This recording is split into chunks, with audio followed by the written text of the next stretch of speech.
നമസ്കാരം, തുഞ്ചൻ വിഷൻ അപ്ഡേറ്റ്സിലേക്ക് സ്വാഗതം. Majestic Jewellers, Tirur. Gold, diamonds, silver and watches. Celebrating 50 years. CPM ജില്ലാ സമ്മേളനത്തിന്റെ രണ്ടാം ദിനത്തിൽ ചർച്ച തുടരുകയാണെന്ന് ജില്ലാ സെക്രട്ടറി EN മോഹൻദാസ് വാർത്താസമ്മേളനത്തിൽ പറഞ്ഞു.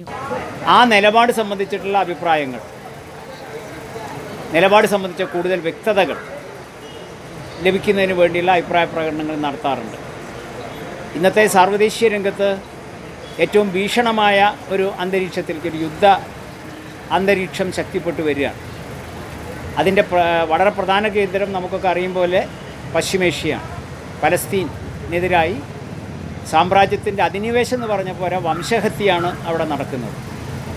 അത് പലസ്തീനിൽ മാത്രമല്ല, പശ്ചിമേഷ്യൻ രാജ്യങ്ങളിലേക്ക് ആകെ വ്യാപിച്ചുകൊണ്ടിരിക്കുകയാണ്.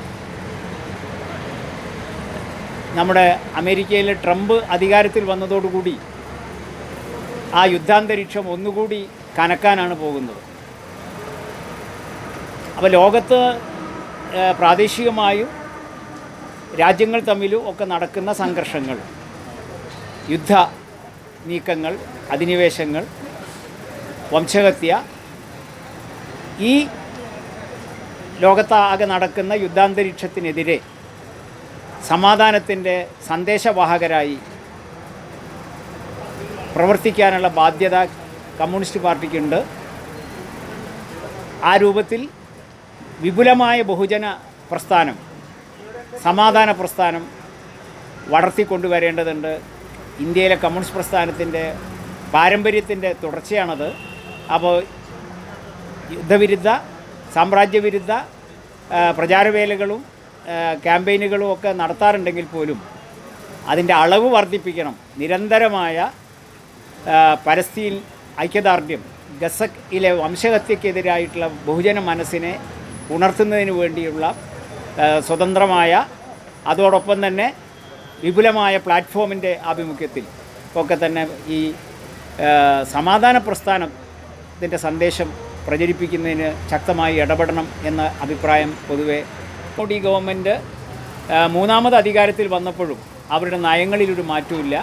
ജനവിരുദ്ധ, രാജ്യവിരുദ്ധ നയവുമായി മുന്നോട്ട് പോവുകയാണ്. രാജ്യത്തെ ഒരു ഫെഡറൽ വ്യവസ്ഥയെ തകർത്ത് ഒരു ഏകശില കേന്ദ്രീകൃതമായ രാജ്യമാക്കി മാറ്റാനുള്ള നീക്കമാണ് നടത്തുന്നത്. അതാണ് ഒരു രാജ്യം ഒരു തെരഞ്ഞെടുപ്പ് എന്നുള്ള നീക്കമൊക്കെ അതിൻ്റെ ഭാഗമാണ്. ഈ രാജ്യദ്രോഹ, ജനദ്രോഹ നയങ്ങൾക്കെതിരെ കൂടുതൽ ശക്തമായ, കൂടുതൽ യോജിപ്പേറിയ പ്രക്ഷോഭങ്ങളും സമരങ്ങളും വളർത്തിക്കൊണ്ടുവരണം. അതോടൊപ്പം ഇന്ത്യയിലെ മതന്യൂനപക്ഷങ്ങൾ വലിയ തോതിൽ വേട്ടയാടപ്പെടുന്നു.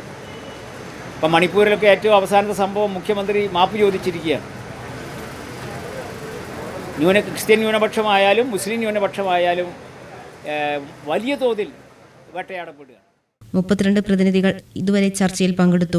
സർവ്വദേശീയ രംഗങ്ങളിലെ സമകാലിക രാഷ്ട്രീയ പ്രവണതകളെക്കുറിച്ചും ചർച്ചയുണ്ടായി. സാമ്രാജ്യത്വത്തിനും അധിനിവേശത്തിനും യുദ്ധങ്ങൾക്കുമെതിരെ ബഹുജനാഭിപ്രായം ശക്തമാക്കാൻ പാർട്ടി സജീവമായി ഇടപെടണമെന്ന് ചർച്ചയിൽ പങ്കെടുത്ത എല്ലാ അംഗങ്ങളും ആവശ്യപ്പെട്ടു. ഇന്ത്യയിൽ നരേന്ദ്രമോദി സർക്കാരിന്റെ ജനവിരുദ്ധ, രാജ്യവിരുദ്ധ നയങ്ങൾക്കെതിരെയുള്ള ജനകീയ പ്രക്ഷോഭങ്ങൾ ഉയർത്തിക്കൊണ്ടുവരാൻ പാർട്ടി മുൻകൈയെടുക്കണം. ന്യൂനപക്ഷങ്ങളെ നിരന്തരം വേട്ടയാടുന്ന സംഘപരിവാറിന്റെ നീക്കങ്ങൾക്കെതിരെ എല്ലാ മതേതര ജനാധിപത്യ വിശ്വാസികളെ അണിനിരത്തി പ്രതിരോധം ശക്തമാക്കാനുള്ള പ്രവർത്തനങ്ങൾ കൂടുതൽ ഊർജിതമാക്കാനും പാർട്ടി മുൻകൈയെടുക്കണമെന്നും ചർച്ചയിൽ അഭിപ്രായമുയർന്നു. പുതിയ ജില്ലാ സെക്രട്ടറിയെയും പുതിയ ജില്ലാ കമ്മിറ്റിയെയും സംസ്ഥാന സമ്മേളന പ്രതിനിധികളെയും തെരഞ്ഞെടുക്കലാണ് പ്രധാന അജണ്ട. 38 ജില്ലാ കമ്മിറ്റിയെയും 25 സംസ്ഥാന സമ്മേളന പ്രതിനിധികളെയും തെരഞ്ഞെടുക്കും. ഹാർബർ പരിസരത്ത് നിന്ന് റെഡ് വളണ്ടിയർമാർ പരേഡും 4 മണിക്ക് താനൂർ പഴയ ബസ് സ്റ്റാൻഡ് പരിസരത്ത് നിന്ന് പ്രകടനവും ആരംഭിക്കും. 5:30 പൊതുസമ്മേളനം മുഖ്യമന്ത്രി പിണറായി വിജയൻ ഉദ്ഘാടനം ചെയ്യും. TV news, Tanur.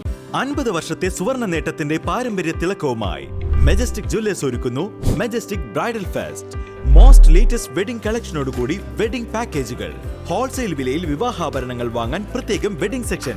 നിങ്ങളുടെ വിവാഹ സ്വപ്നങ്ങൾക്ക് കൂടുതൽ തിളക്കം നൽകുന്ന മെജസ്റ്റിക് ജുവല്ലേഴ്സിന്റെ grand golden opportunity. Majestic Jewellers, Tirur. Gold, diamonds, silver and watches. Celebrating 50 years.